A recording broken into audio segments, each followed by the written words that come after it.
Hi అండి. Welcome to my channel. మీరందరూ బాగున్నారా అండి? నేనైతే చాలా బాగున్నాను. మీరందరూ కూడా బాగుండాలని మనస్ఫూర్తిగా కోరుకుంటున్నానండి.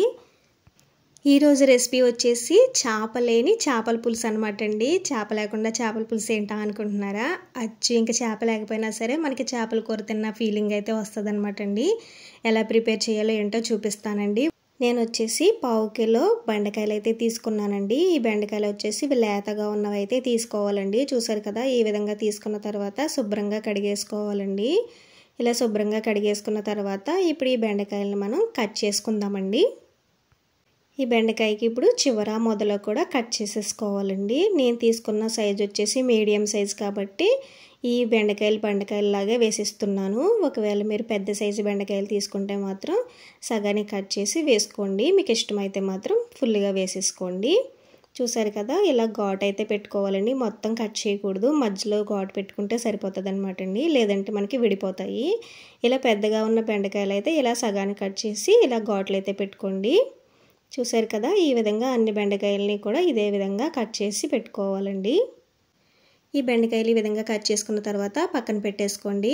ఇప్పుడు వచ్చేసి మనం మీడియం సైజు ఉల్లిపాయలు 3 అయితే తీసుకుని ఇలా పెద్ద పెద్ద ముక్కల్లాగా కట్ చేసుకోవాలండి. ఇలా కట్ చేసుకుని ఈ ఉల్లిపాయల్ని మనం మెత్తగా మిక్సీ పట్టుకోవాలన్నమాట అండి. చూసారు కదా, ఈ విధంగా మిక్సీ పట్టుకున్న తర్వాత పక్కన పెట్టేసుకోండి. ఇప్పుడు ఇదే మిక్సీ బౌల్లోకి మనం మసాలా అయితే ప్రిపేర్ చేసుకుందామండి. నేను వచ్చేసి మీడియం సైజ్ టమాటా ఒకటైతే తీసుకుని ఇలా చిన్న ముక్కల్లా కట్ చేసి వేసుకున్నానండి. అలాగే ఒక 5-6 వెల్లుల్లిపాయ రెబ్బలు కూడా వేసుకున్నానండి. అలాగే చిన్న అల్లం ముక్కని ఇలా చిన్న చిన్న ముక్కలుగా కట్ చేసి వేసుకోండి. ఇప్పుడు కొంచెం అంత జీలకర్ర, అలాగే కొంచెం అంత ధనియాలు కూడా వేసుకోవాలండి. చూసారు కదా, ఈ మాత్రం మసాలా అయితే సరిపోతుంది, ఇంకేమీ వేయకండి. ఈ విధంగా వేసిన తర్వాత మనం మెత్తగా మిక్సీ పట్టేసుకోవాలండి. ఎటువంటి వాటర్ అయితే వేయాల్సిన అవసరం లేదండి. మనకి టమాటాలో ఆల్రెడీ వాటర్ ఉంటుంది కాబట్టి మంచిగా పేస్ట్ అయితే అయిపోతుందండి. ఇప్పుడు వచ్చేసి మనం చింతపండు అయితే నానబెట్టుకోవాలండి. చింతపండు వచ్చేసి ఒక నిమ్మకాయ సైజు చింతపండు అయితే కరెక్ట్గా సరిపోతుందండి. ఈ విధంగా నానబెట్టేసుకున్న తర్వాత స్టవ్ వెలిగించుకుని కడాయి అయితే పెట్టుకుని ఇందులోకి ఒక 5-6 టేబుల్ స్పూన్ల వరకు ఆయిల్ అయితే వేసుకోవాలండి. ఈ ఆయిల్ అనేది కాస్త వేడైన తర్వాత ఇప్పుడు ఇందులోకి మనం కట్ చేసి పక్కన పెట్టుకున్న బెండకాయలు అయితే వేసుకోవాలండి.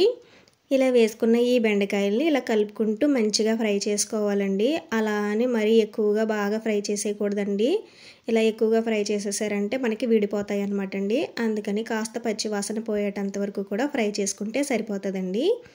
చూసారు కదా, ఇలా మంచిగా కలుపుకుంటూ ఈవెన్గా ఫ్రై చేసుకోవాలండి. ఈ విధంగా ఫ్రై అయిన తర్వాత ఈ బెండకాయలను తీసేసి పక్కన పెట్టేసుకోండి. ఇప్పుడు మనం మిగిలిన ప్రాసెస్ అయితే చేసుకుందామండి. ఈ విధంగా వేగిన తర్వాత బెండకాయలన్నీ తీసేసుకున్న తర్వాత ఇదే ఆయిల్లోకి మనం ఆనియన్స్ పేస్ట్ చేసి పెట్టుకున్నాం కదండి, ఈ పేస్ట్ని అయితే వేసేసుకోవాలండి. చూసారు కదా, ఇలా ఉల్లిపాయల పేస్ట్ అయితే వేసేసుకున్న తర్వాత ఇప్పుడు ఇందులోకి మనం పచ్చిమిర్చిని ఇలా ఘాట్లు పెట్టుకుని వేసుకోవాలండి. మీకు ఇష్టం అయితే ఎక్కువ వేసుకోండి, లేదంటే ఇలా తగ్గించి వేసుకోండి. నేనైతే ఒక 5 పచ్చిమిర్చి వరకు వేసుకున్నానండి. ఇలా ఉల్లిపాయలు పచ్చిమిర్చి వేసిన తర్వాత మంచిగా కలుపుకుంటూ ఫ్రై చేసుకోవాలండి. ఇప్పుడు ఇందులోకి మనం కొంచెం అంత మెంతులు కూడా వేసుకోవాలండి. మనకి పులుసు కూరలు ఎప్పుడు వండుకున్నా సరే కాస్త మెంతులు వేసుకుంటే టేస్ట్ అనేది చాలా బాగుంటుంది అనమాట అండి. చూసారు కదా, ఇలా మెంతులు కూడా వేసేసుకున్న తర్వాత మంచిగా కలుపుకుంటూ ఫ్రై చేసుకోవాలండి. మనకి ఉల్లిపాయలు అనేవి సగం వరకు ఫ్రై అవుతే సరిపోతుందండి. ఈ ఉల్లిపాయ పేస్ట్ అనేది మనం మరీ మెత్తగా పేస్ట్ చేసేసుకోకూడదండి. చూసారు కదా, ఇలా ఉల్లిపాయలు తగులుతూ ఉంటే చాలా బాగుంటుందండి. చూసారు కదా, ఉల్లిపాయలు అనేవి చక్కగా బాగా ఫ్రై అయిపోయినాయి కదండి. ఈ విధంగా ఫ్రై అవుతే సరిపోతుందండి. ఇప్పుడు మనం మసాలా ప్రిపేర్ చేసి పక్కన పెట్టుకున్నాం కదండి, ఈ మసాలాను కూడా వేసేసుకోవాలండి. ఈ మసాలా కూడా వేసుకున్న తర్వాత ఇలా కలుపుకుంటూ మంచిగా పచ్చి వాసన లేకుండా ఫ్రై చేసుకోవాలండి. ఇప్పుడు మనం సగం వరకు వేగిన ఉల్లిపాయ పేస్టు అలాగే ఈ మసాలా రెండు కలిపి మంచిగా ఫ్రై అవుతాయండి. మనకి ఇదంతా కూడా చిన్న మంట మీద మాత్రమే కలుపుకుంటూ మంచిగా ఫ్రై చేసుకోవాలండి. లేదంటే మనకి అడుగు మాడిపోయి టేస్ట్ అంతా మారిపోతుందండి. చూసారు కదా, మనకి ఆయిల్ అనేది పైకి తేరడం స్టార్ట్ అయింది కదండి. మంచిగా ఈ విధంగా ఫ్రై అవుతే సరిపోతుందండి. ఇప్పుడు ఇందులోకి మనం రుచికి సరిపడినంత సాల్ట్ అయితే వేసుకోవాలండి. అలాగే కొంచెం అంత పసుపు కూడా వేసుకోవాలండి. ఇలా పసుపు ఉప్పు వేసేసిన తర్వాత మంచిగా ఒకసారి బాగా కలుపుకోండి. ఇలా పసుపు ఉప్పు వేసేసిన తర్వాత మంచిగా బాగా కలుపుకోవాలండి. చూసారు కదా మనకి అడుగు పడుతూ మంచిగా ఆయిల్ అనేది పైకి తేరింది కదండి. ఈ విధంగా ఫ్రై అవుతే సరిపోతుందండి. ఇప్పుడు ఇందులోకి మనము కారం అయితే వేసుకోవాలండి. నేను వచ్చేసి 1 టేబుల్ స్పూన్ కారం అయితే వేసుకుంటున్నానండి. మీరు తినే కారానికి తగ్గట్టుగా కారం అయితే యాడ్ చేసుకోండి. ఇలా కారం అయితే వేసేసుకున్న తర్వాత ఒకసారి బాగా కలుపుకోవాలండి. ఈ విధంగా మంచిగా కలుపుకున్న తర్వాత 1 నిమిషం పాటు మంచిగా ఫ్రై చేసుకోండి.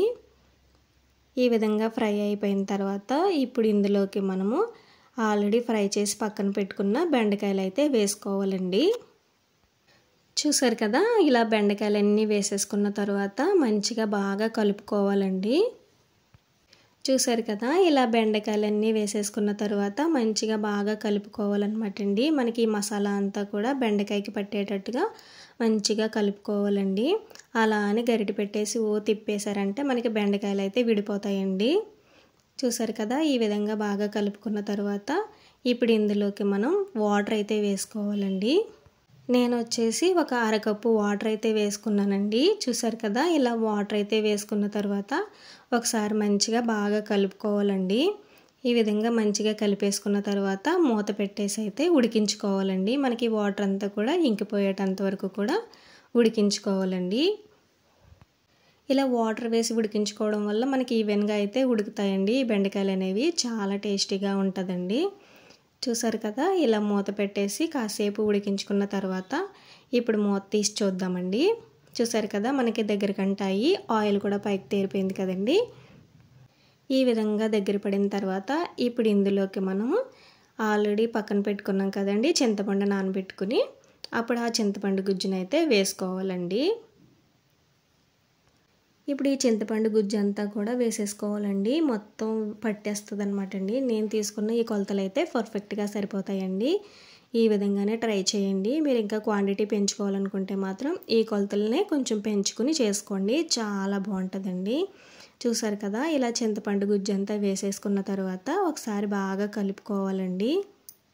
ఇలా చింతపండు గుజ్జు అయితే వేసుకున్న తర్వాత ఒకసారి బాగా కలుపుకున్న తర్వాత అండి ఇప్పుడు ఇందులోకి మనం ఈ పులుపుని అడ్జస్ట్ చేసుకోవడం కోసం తగినంత వాటర్ అయితే వేసుకోవాలండి. నేను వచ్చేసి 3/4 గ్లాస్ వాటర్ అయితే వేసుకున్నానండి.